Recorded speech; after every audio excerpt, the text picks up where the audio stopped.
came for my interview as a faculty at the UPR, we went out for a beer. So since then, you know, I think 12 years has passed. So Steve Massey is a professor in bioinformatics in our department. So, and has been in Puerto Rico for about 12 years. Am I right, Steve? That's right. Yeah, 12 years now. Yeah. So, yeah. Yeah. So you are 12 years older now, and he has done 2 postdocs before coming to the UPR in 2008. One at the University of Florida in Tampa, and one at the University of Wyoming. He got his PhD at the University of Kent at Canterbury, and he's interested in many things. Okay. So from the evolution of protein codon to metagenomics to Darwinian selection, gene duplication and function, mutual emergence of like error in the genetic code, natural emergence of errors. And so his interest is very broad. Today he's gonna talk about his new project and data that he's analyzing that has something to do with the COVID-19. So we are all very excited.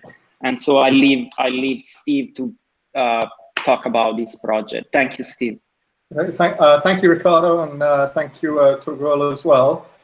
So this is a talk I gave, actually a development of a talk I gave over the summer to our collective group called the RX-Covia group, which is really a Zoom collective.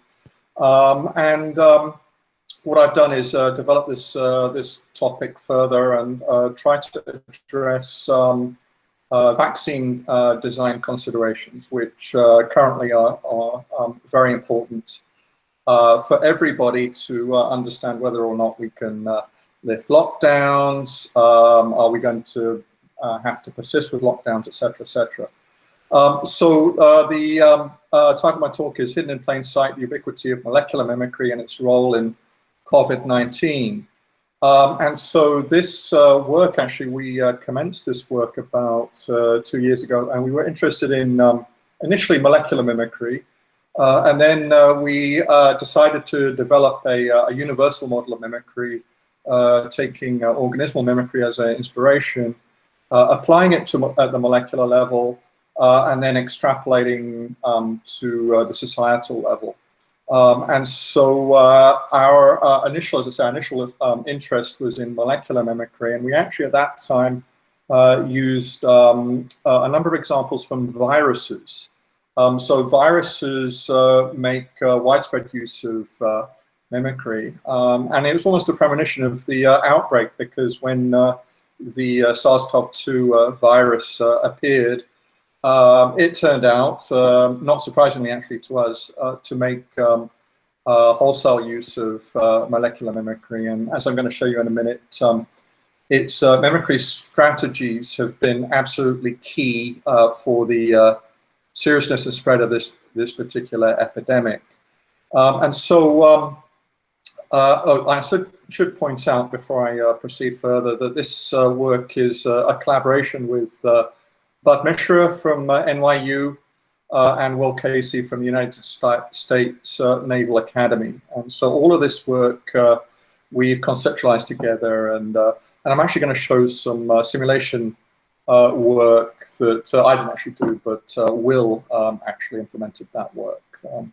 So on the title slide, there's a picture of a transmission network, and this is from the first SARS outbreak, which was in 2003, and this is actually from Singapore.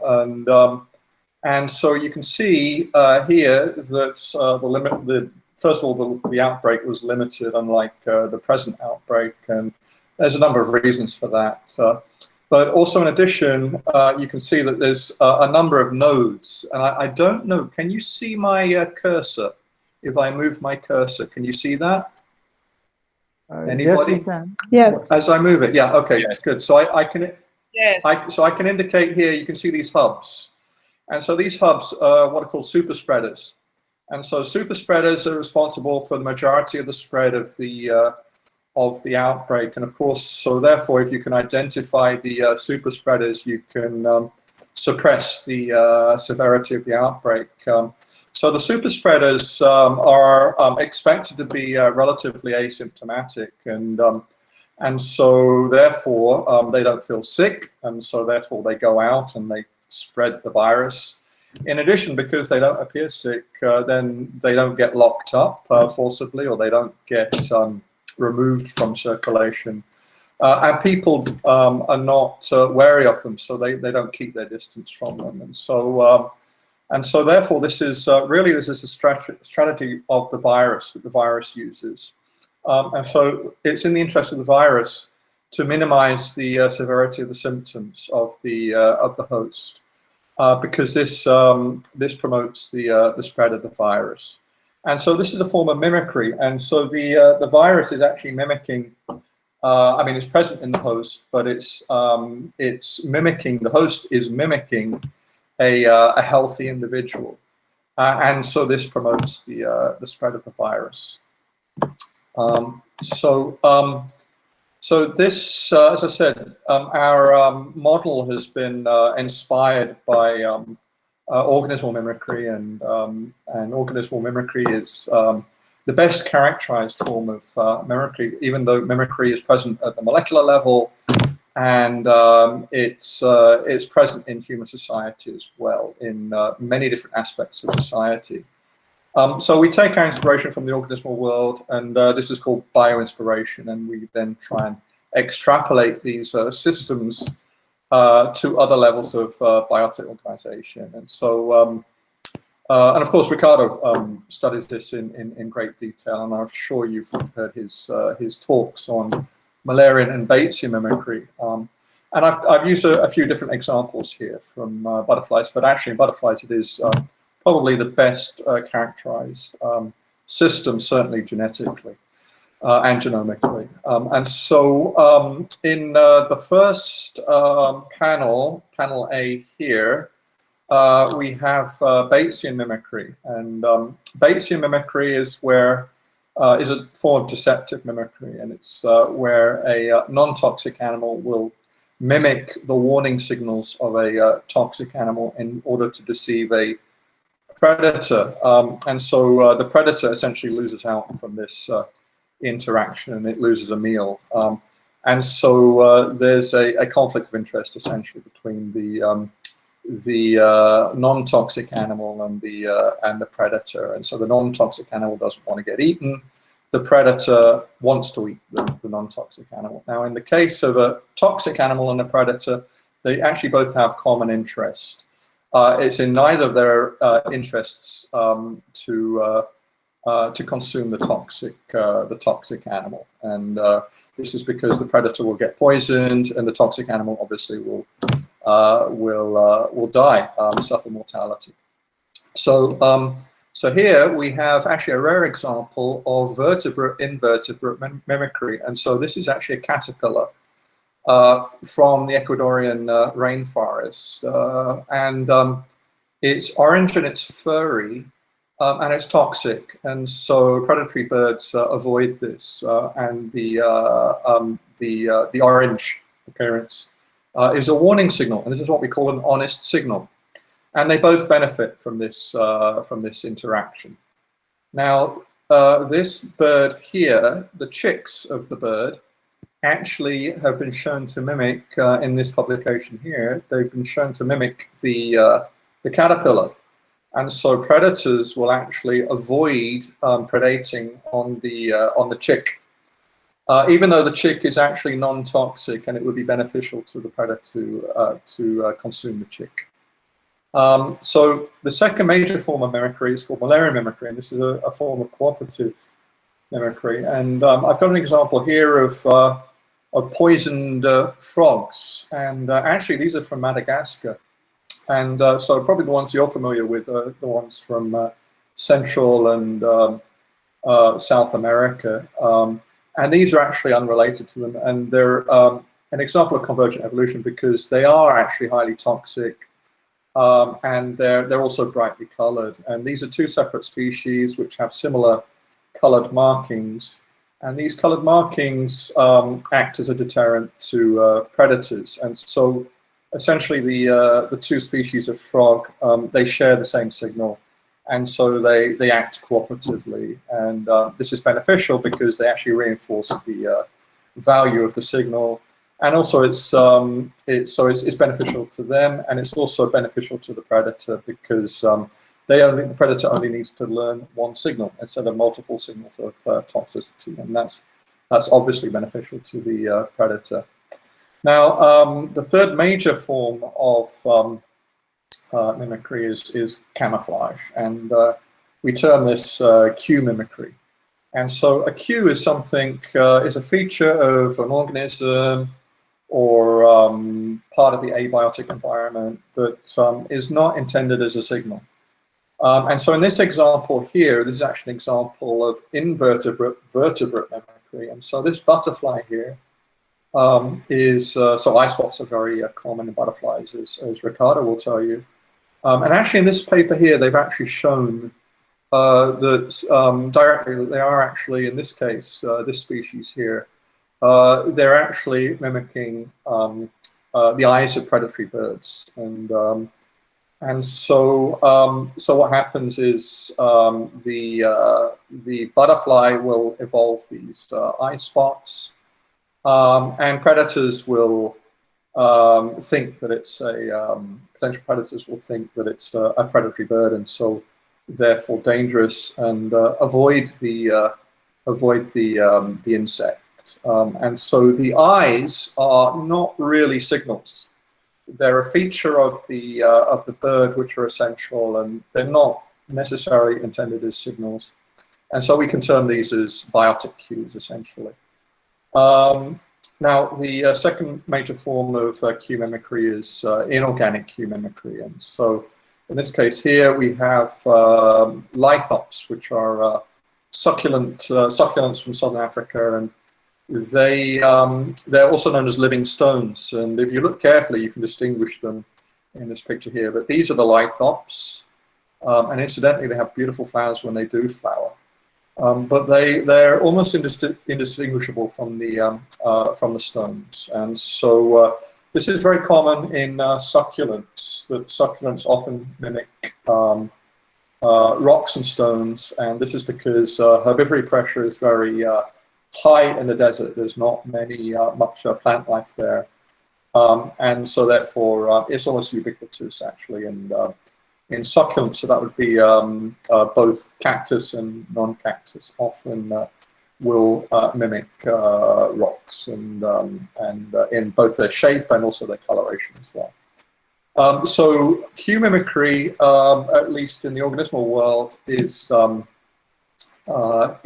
deceptive, and so it's interesting when you extrapolate to the level of human society, you can actually find novel forms of mimicry. And I'm currently working on some work on evolutionary aesthetics, and I'm developing an idea where cue mimicry actually can be mutually rewarding, so potentially, and so not necessarily deceptive, but in the organismal world and at the molecular level as well, it appears to be universally deceptive.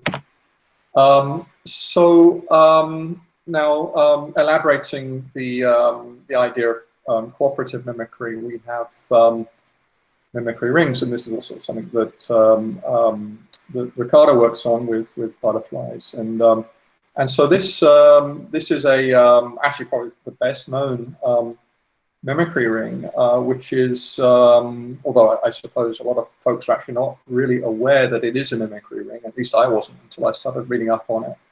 And so, so this is the bee wasp Malarian mimicry ring, and so there's many species of bees, as Togo will be able to tell you, and also wasps as well, and the large majority of them share the yellow and black stripes, and this is a warning signal. This is an honest signal of toxicity, and so they've all converged on this common signal. they share the signal, and as I said, this is actually mutually beneficial, and so this is termed cooperative mimicry. Now, the thing about these mimicry rings is that they are susceptible to free riders, and so they can be invaded by Batesian mimics, and so by non-toxic animals, which basically parasitize the signal, and they use the signal, and they avoid getting eaten, but they're not actually toxic, so they're tricking the predator. And so here I have a wasp mimicking beetle, and so this is a Batesian mimic, and so these rings are susceptible to Batesian invasion. And there's a number of questions regarding these rings, and so there's not that many actually characterized in the literature, and as I'll show you in a minute, they seem to be actually very common at the molecular level, and so there's a number of questions, and such as, are largest rings more stable? So is the signal locked more securely with larger rings? How many Batesian invaders would destabilize a ring? So do more Batesian invaders, are they more destabilizing, for example? And then does one observe signal oscillations? So does the signal lock once it's established, or does it slowly drift through time? And so at the organismal level, this is quite difficult to study, because these rings can assemble and evolve over long evolutionary periods, and so they're sort of difficult to observe the dynamics of these rings, and so particularly oscillations. So this is one area where one can study these dynamics using computer simulations, and this is what we've done. And then if you generalize the model, you can actually extrapolate it to other forms of mimicry at other levels of biotic organization, and that's what we've done. So our model is, we're representing mimicry as a signaling game. And so a signaling games are actually ubiquitous, and we are constantly engaged in signaling games, and we're constantly sending signals to each other.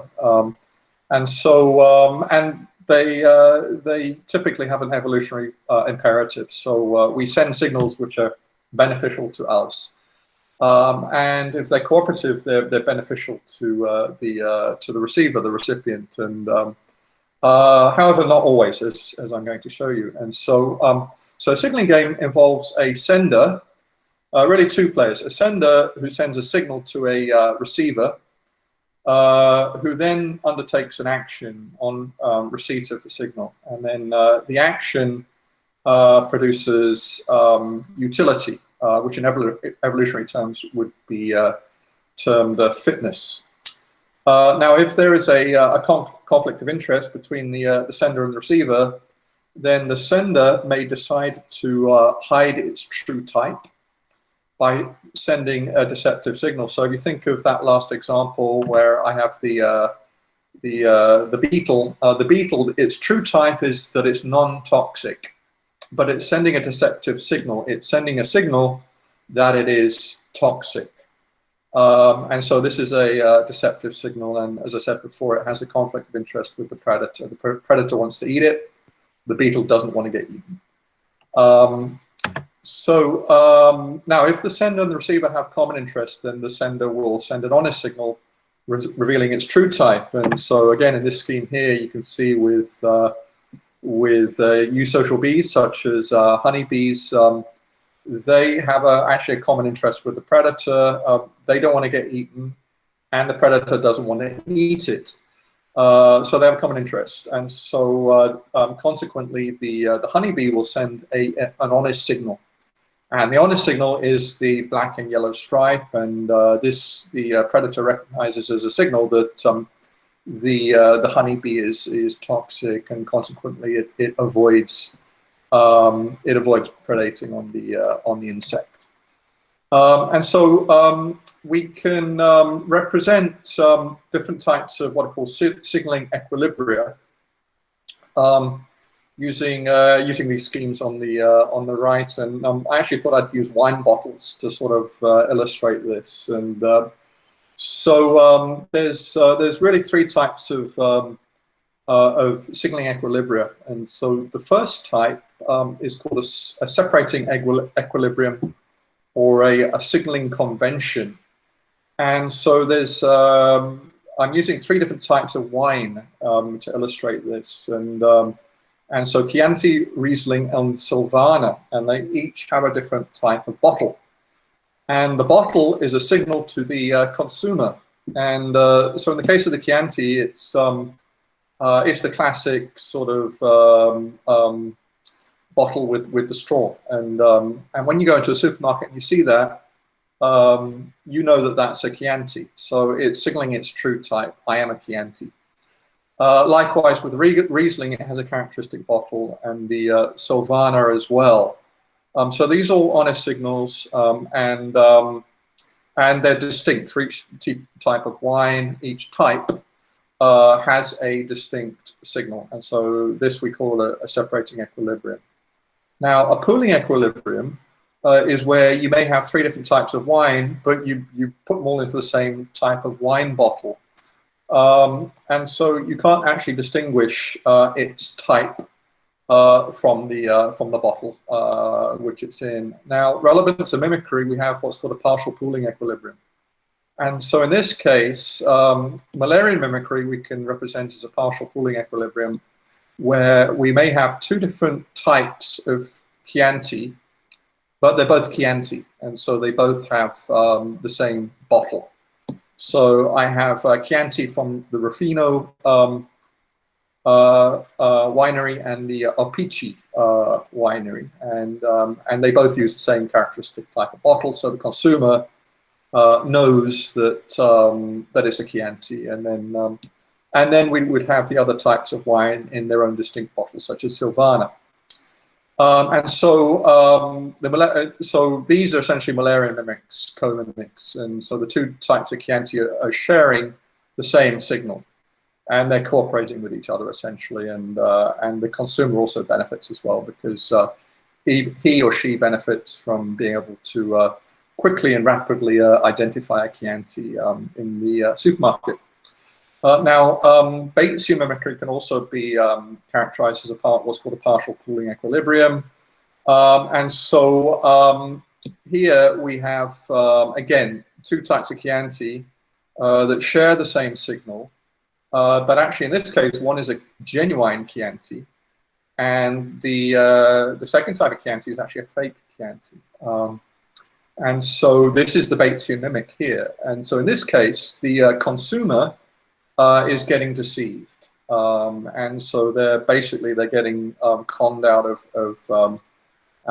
spending $15 or so on what they think is a Chianti, and it's not really.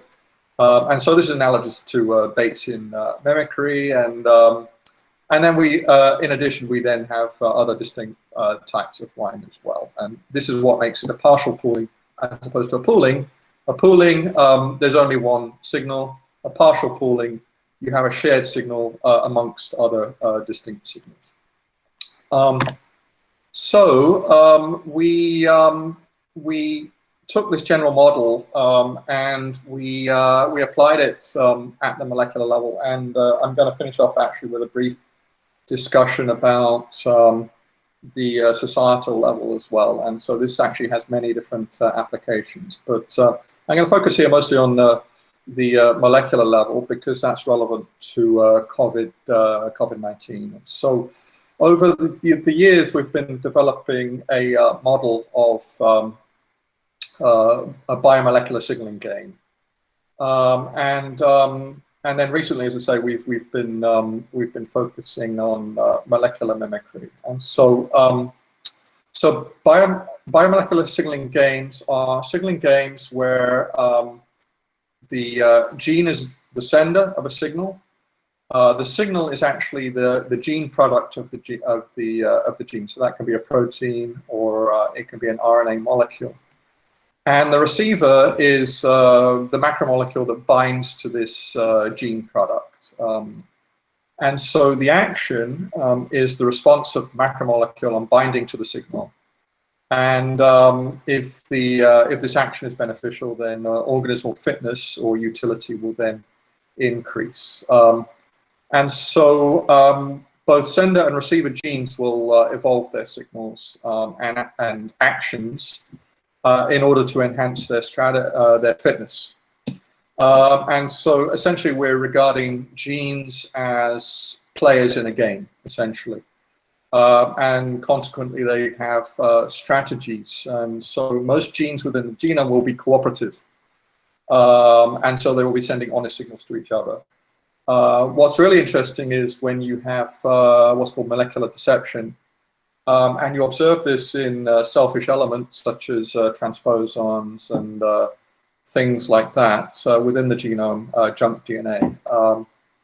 But also actually pathogens as well make widespread use of molecular deception, and viruses are absolutely chock-a-block full of deceptive strategies, and molecular mimicry is actually one of the major forms of deception, molecular deception. And that's why we've been subsequently focusing on this topic. So if you're interested, we've published this concept in these three publications here. And so just to illustrate this parallel between the organismal mimicry ring and at the molecular level, I've got an example here of tRNA mimicry. And so tRNA mimicry has been known for a long time. And it's not really been understood, I don't think. And this is something that I came across a long time ago, actually, when I did my PhD. And I studied the evolution of the genetic code.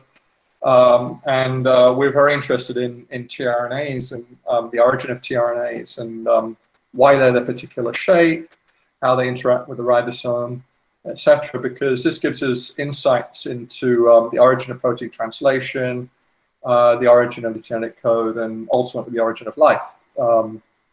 And so, so there's actually a number of mimics, tRNA mimics, in the cell, and they're mostly proteins. And so, such as in eukaryotes, release factor 1 is a tRNA mimic, elongation factor 2 is a mimic, and then DOM34 ribosome rescue factor is a tRNA mimic, and they mimic the L-shaped structure of tRNAs, and this is methionine tRNA here.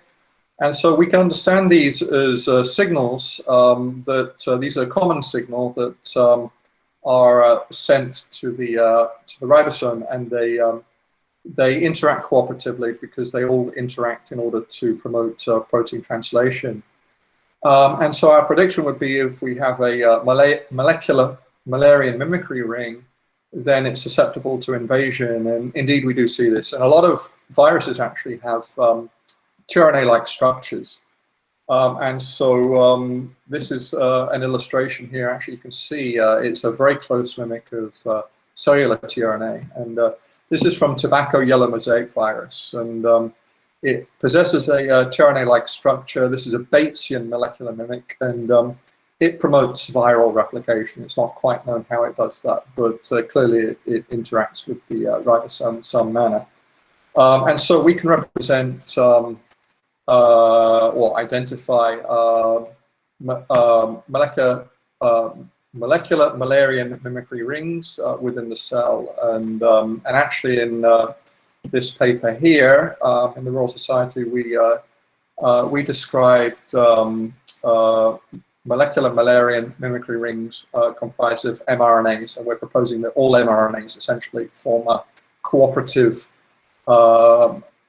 mimicry ring within the cell, and that these themselves are open to invasion and parasitism, because essentially all viral mRNAs are cellular mRNA mimics. All of them trick the cellular translation apparatus into translating them. And they do this by mimicking the structure of cellular RNAs, as I'll show you in a minute, in the case of SARS-CoV-2.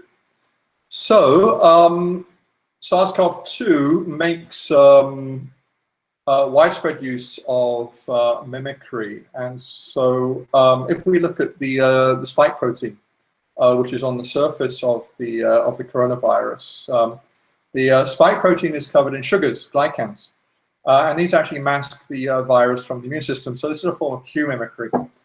In addition, the glycans are actually obtained from the host endoplasmic reticulum, and there's a thought that it actually tricks the immune system into thinking that it's self. And so therefore, it seems to be a combination of Q mimicry and Batesian type mimicry. Now, the interesting thing is, if you look at the scheme here, that the SARS-1 and SARS-2 spike proteins are actually not very densely covered with glycans, certainly compared to HIV and Lassa virus here, which are very densely covered with glycans. These are actually quite open. And this might indicate that there are multiple sites of vaccine design, but that, as I'll show you, there's a problem with that. There may be actually a problem, and this may be a strategy of the virus. Now, coronavirus has two proteins called NSP3, NSP4, which mimic inclusion bodies, and these induce the formation of replication organelles. This acts as camouflage within the cell. Coronavirus NSP16 adds caps to viral mRNA, and so these are essentially Batesian type mRNA mimics because they mimic cellular mRNA. And then the SARS or 3B actually SARS-1 or 3B actually has a nuclear localization signal in C terminus, which is a form of mimicry, and it's actually truncated in SARS-CoV-2, and this is thought to be actually quite important in cytokine storms. And so this is an example where it's modifying its mimicry strategy, and this is having a real impact on people's health. Now, there's another mimicry shift in mimicry strategy that the virus has undergone, which has really catalyzed this pandemic. And so this is called polybasic cleavage site, PCS. And so this is a short stretch of amino acids, RRAR, that has been inserted into the SARS-CoV-2, and it's not present in the bat ancestor. And this enhances uptake of the virus into the cell, and so it enhances the infectivity of the virus. And the way that it does this is it's recognized and cleaved by furin, which is a cellular protease. And so so furin, we can represent this as a molecular mimicry ring as well. Furin can be regarded as a receiver. And then there's a variety of cellular proteins that have a target site for the protease. And so these are all cleaved as part of normal cellular physiology, and so they're all cooperative. And then essentially what the virus is doing is it's a Batesian invader, and with its PCS, it's essentially hijacking furin and tricking it into cleaving it, and thus catalyzing its entry into the cell.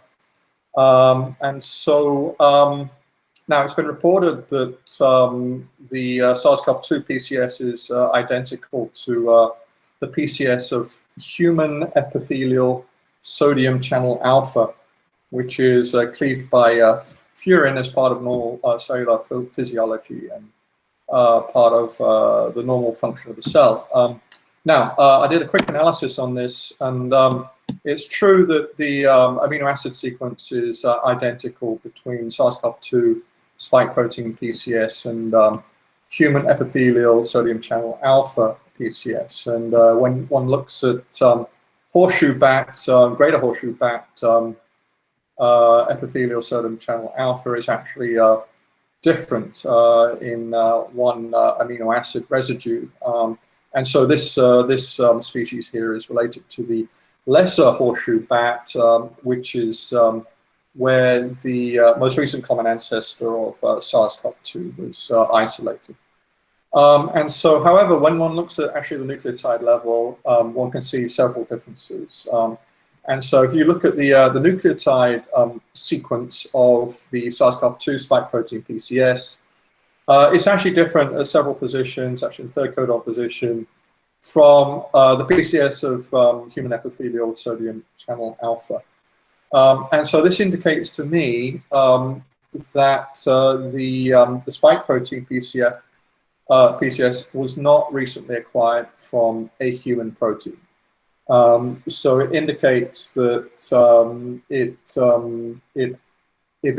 it's not been circulating in the human population, and that it's likely to have been obtained from a reservoir animal, such as a bat. That's more likely, I think.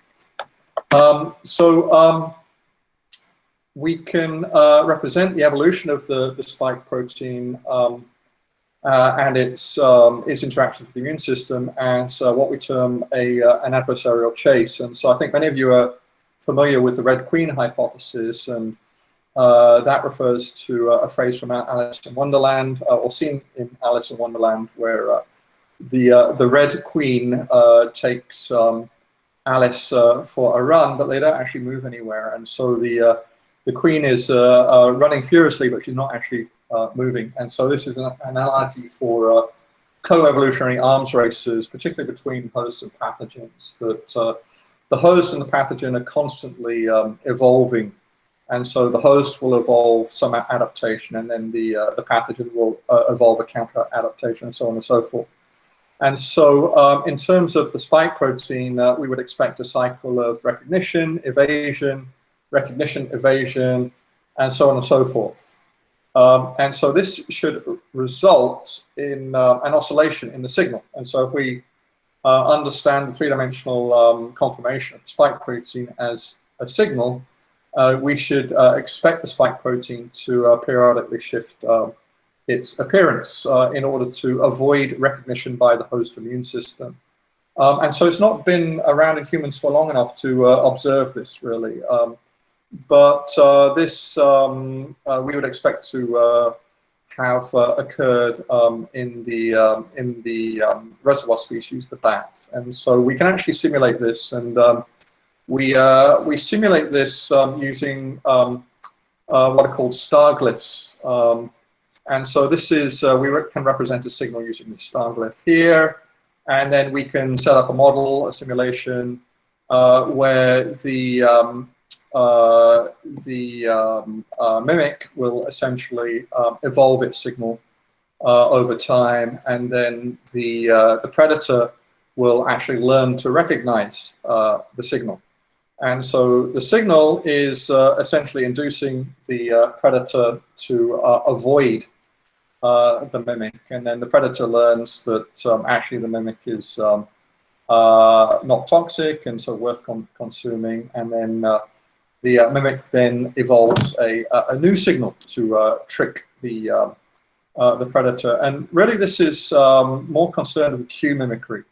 And so in order to induce avoidance by a predator, if you're a tasty animal, that is a non-toxic animal, it's actually more efficient for you to blend into the background. And so essentially this is what the spike protein is doing, is it's using camouflage. And so the glycans are camouflaging it from the immune system. And once the immune system recognizes it, an antibody recognizes it, then there's an evolutionary pressure to evolve a conformational change in the three-dimensional conformation. And so you can see this oscillation in this scheme here, and then we can actually see evidence of this you can see evidence of this in the genome in terms of sequence analysis. And so the measure of positive selection, KAKS, often is a reflection of such adversarial chases.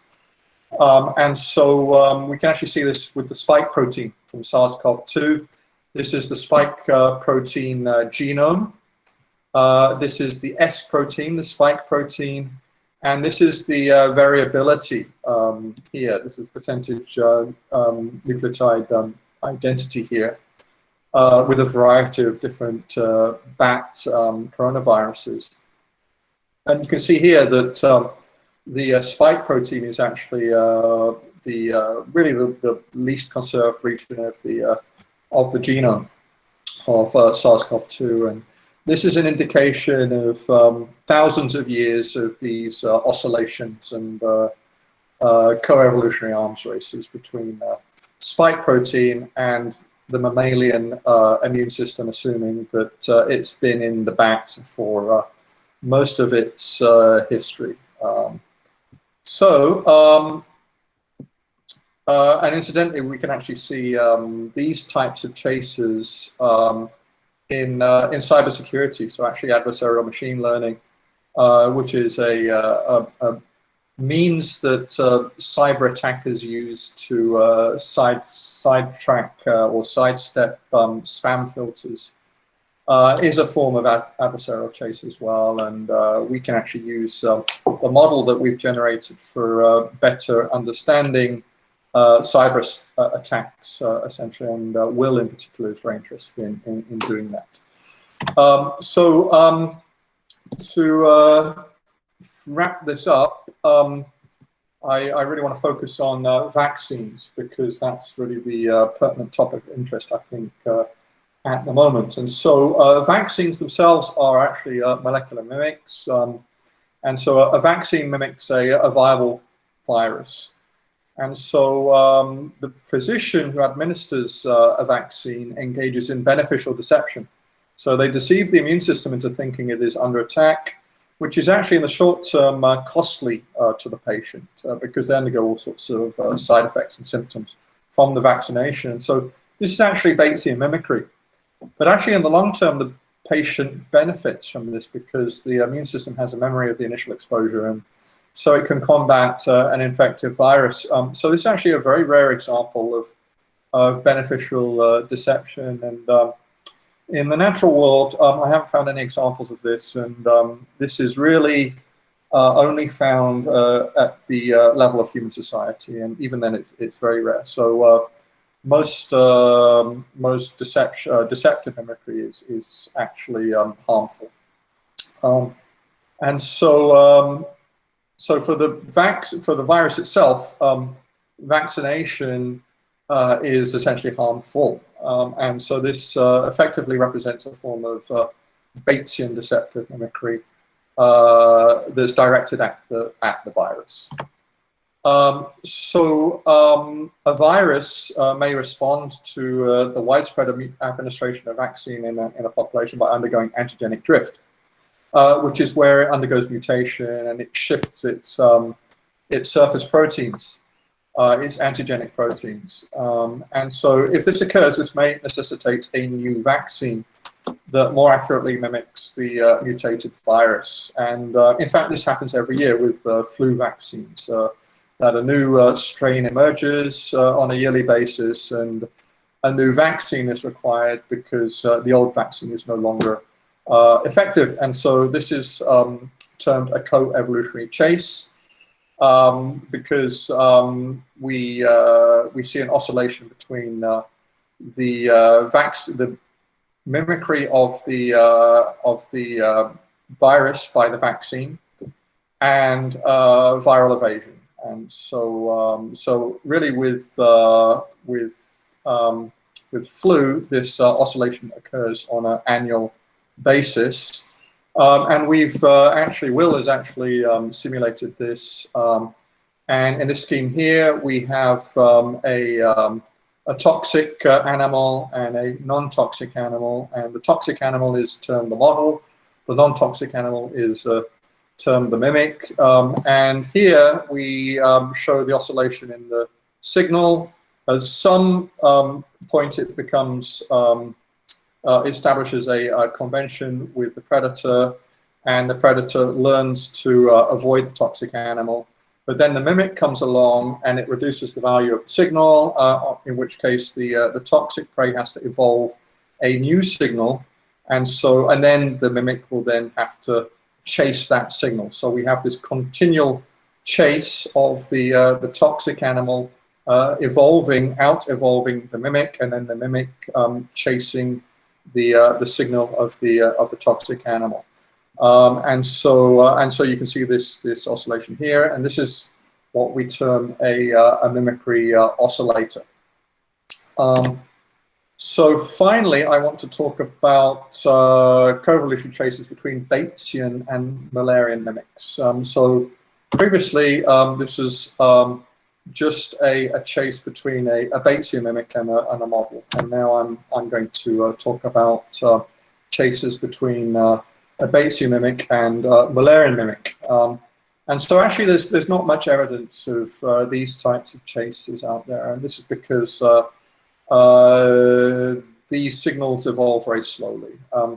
However, potentially a good place to look is in viruses, because they do actually evolve very quickly. And so a potential example is provided by HIV, because HIV actually has a very high mutation rate. And so if one were to consider protease inhibitors, then HIV quickly develops resistance to these inhibitors. Now, the inhibitors actually mimic the target sites of HIV protease in GAG-POL.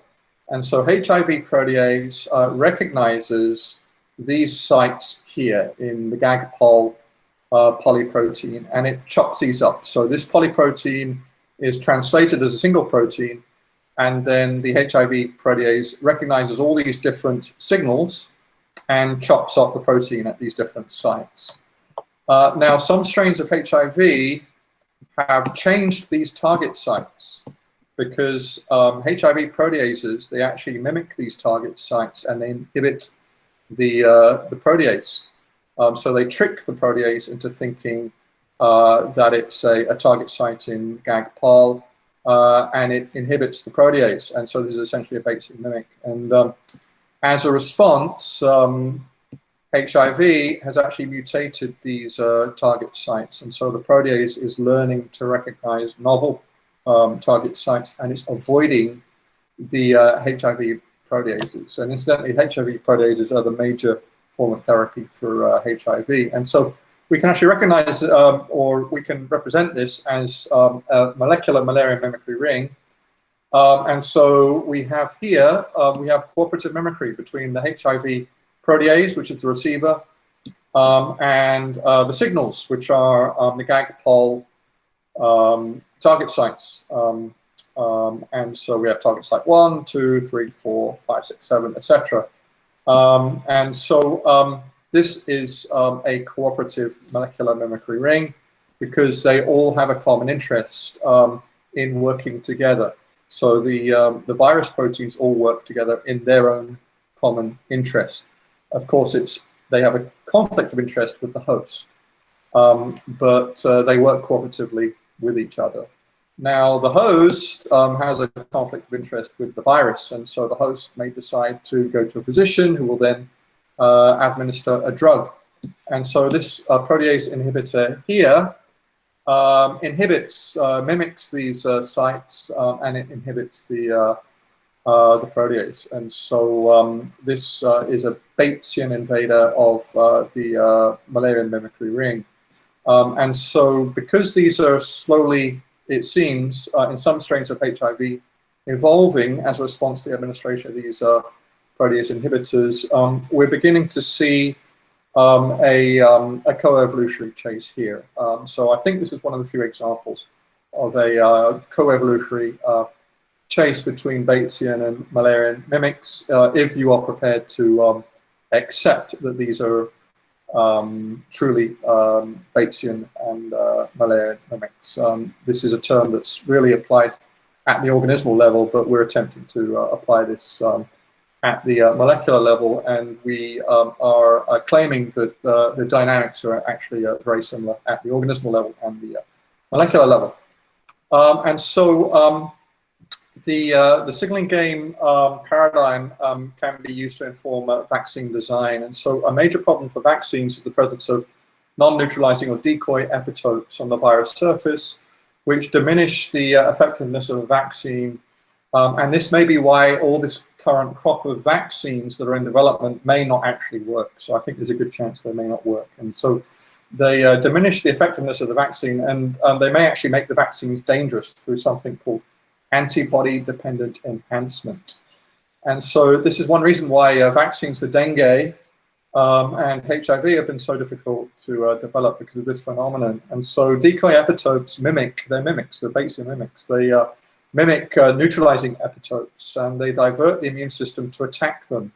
And so decoys have been used since time immemorial in warfare. And so here we have decoy F-16s, which are essentially inflatable F-16s, which are actually very difficult to distinguish by attackers.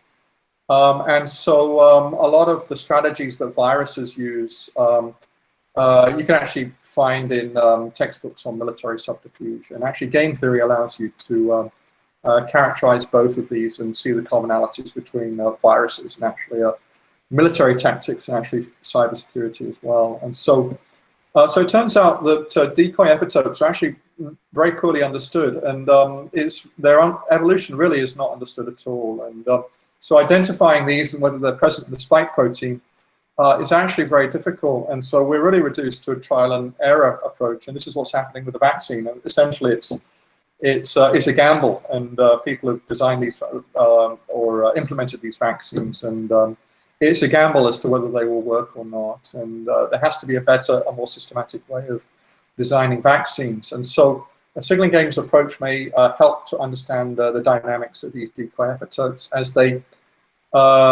they appear to represent, potentially represent Bayesian mimics of neutralizing antigens.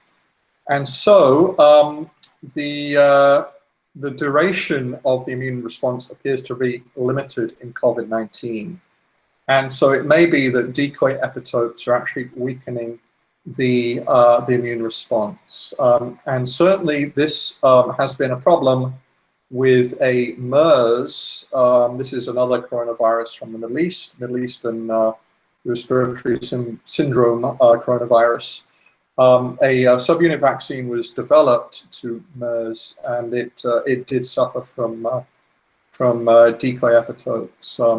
In addition, decoy epitopes may lead to ADE, antigen-dependent enhancement, which may lead to vaccine safety issues. And so in ADE, binding of non-neutralizing antibodies to a decoy epitope on a virus can enhance uptake of that virus into the cell, and it may actually exacerbate the severity of the infection and make people worse rather than better.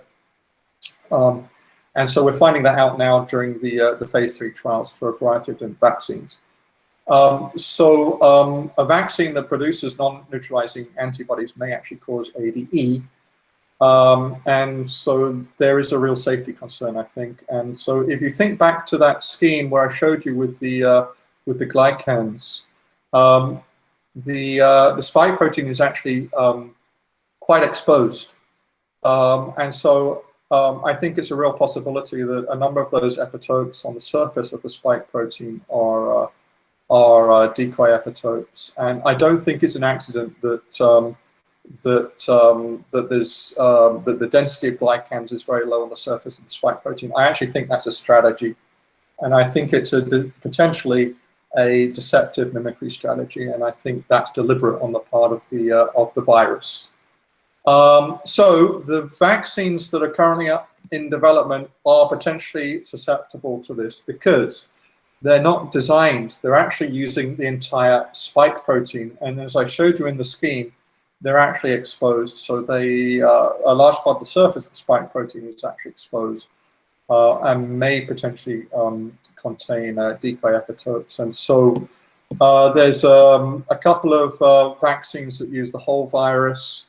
There's several vaccines that use the whole spike protein, and there's a couple of vaccines that use whole inactivated virus. And so all of these are potentially susceptible to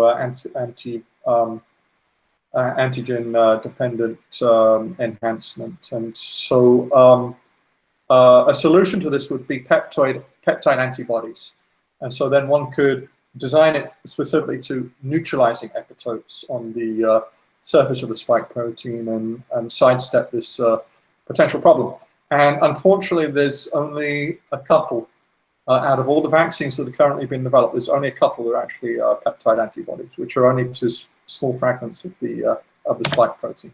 So this is my last slide. To finish up, I did mention that this model can be applied to mimicry in human society. There's a phrase from Machiavelli, Niccolo Machiavelli: everyone sees what you appear to be, but few really know what you are. And really, that was a reference to game theory. He didn't know it at the time, but what he was saying essentially was, nobody really knows your true type. So your true type is hidden. And so he really intimated the whole of signaling game theory. And so in economics, we can see this. And back to the example of the Chianti. Chiantis can be seen to form a cooperative malaria mimicry ring. And actually, this idea came from this paper here.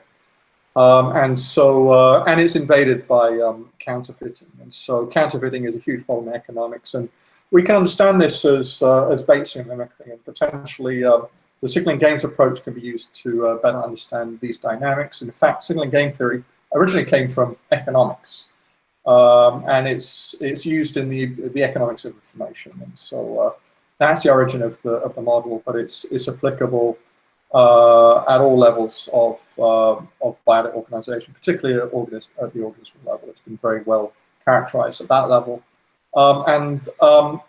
So also in terms of psychology, so some of the early psychologists, such as Carl Jung, he developed the idea of the persona, which is the mask that you show to others and actually to yourself as well. And it's not really your true type necessarily. It's the image that you want to portray, and it's essentially it's deceptive, and it's an innate part of us. It's something that everybody does, and so to a greater or lesser extent. So but this has now become sort of formalized in more detail in the field of evolutionary psychology, and so there's various forms of deceptive mimicry in human behavior, and so affective mimicry is where one mimics emotions.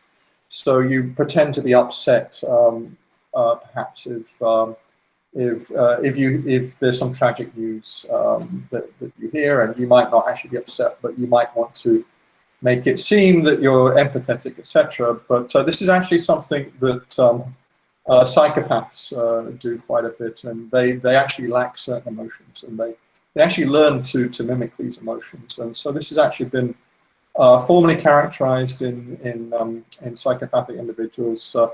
There's something called victimhood mimicry, where some people will have a tendency to mimic victimhood in order to gain sympathy, and this is deceptive mimicry. And also displays of moral outrage are not always genuine, and sometimes they can be a form of posturing, if you like. And all of this is actually in the literature.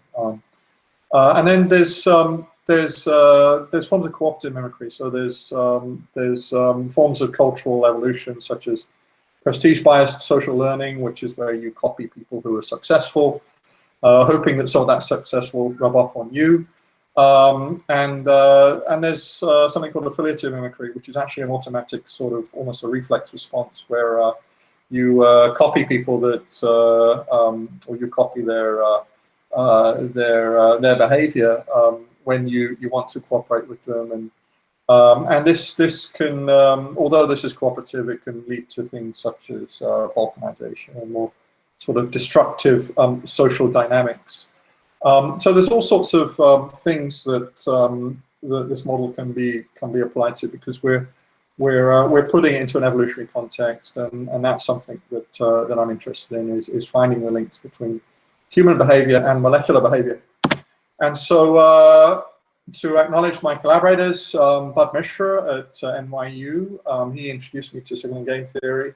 Will Casey at the United States Naval Academy, he's very interested in biology. He works in cybersecurity, and he's done all the simulation work. The RX Covia Collective, which is a think tank which regularly meets to discuss ideas about the COVID-19 epidemic. And then I've got a picture of Old Nick, and actually Old Nick, I don't know how many of you know this, but Old Nick is a slang, old-fashioned slang for the devil, actually. And so if you say Old Nick made me do something, you actually are saying the devil made me do something. So if you do something bad, you can blame it on Old Nick. And actually, I found this out recently. Old Nick, the derivation of this phrase is actually from Niccolo Machiavelli. And he was demonized. He's been demonized because he had the temerity to indicate the utility of deception to princes in his book Il Principe. And he was demonized for that. But actually, using signaling games, we can actually formally study the utility of deception. And it's actually quite natural, and you see it everywhere in the natural world. And so, if you're interested in the application of this, particularly to COVID-19, we have a preprint out on Research Square, and it's in this this publication here. So thank you very much. That's the end of the talk. Thank you. Hi, thanks, Steve. So let's see. I mean, we are actually over time, but let's see if there is people are with us. So see if there is any questions. So if you have any questions, please activate. We have several people thanking you for a very good talk. Juan Ramirez, Gary Toranzos. So if you have any questions for Steve, the floor is available.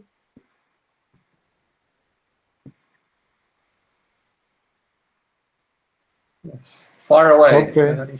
Yeah, very interesting analogy between organisms. How could you? Okay, there is a question from Gary Toranzo. How would you describe departmental meetings in terms of mimicry and? There's a lot of mimicry going on. so typically, and this is the worrying thing about studying this, is you start to notice it everywhere. Okay. And as I say, and there's a lot of signaling conventions also, and so yeah, you will start to see it everywhere. And Bud actually says that to me, that he thinks that everything can be explained in terms of signaling games, and actually it can, and you start to see them everywhere, and in all sorts of interactions. So thank you, Steve. So in terms of it was very informative about why we're expecting sometimes problems with the vaccine development, and then good way to to look at it is if they are actually discriminating or trying to use all different potential antigens. So that seems to sort of shooting yourself.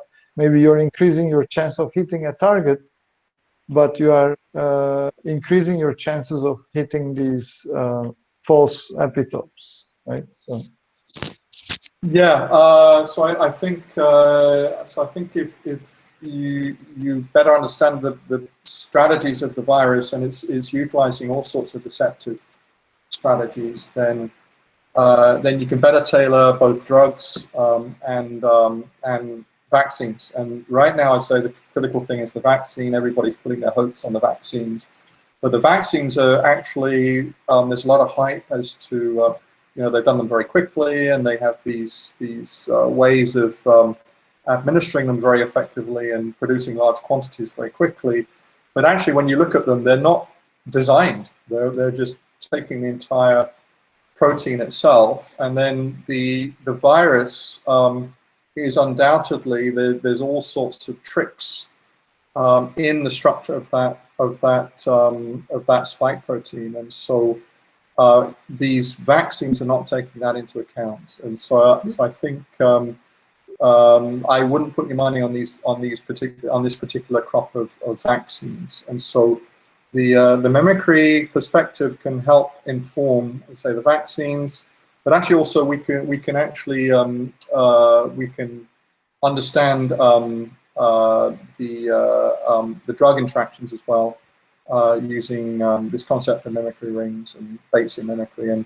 But I'm not so sure how useful that is Right. if that's going to be particularly informative. But I think with the vaccine, yes, particularly with the decoy epitopes, understanding those better is absolutely critical. But the decoy epitopes may not have actually have evolved. They may just be accidental. Accidental, right.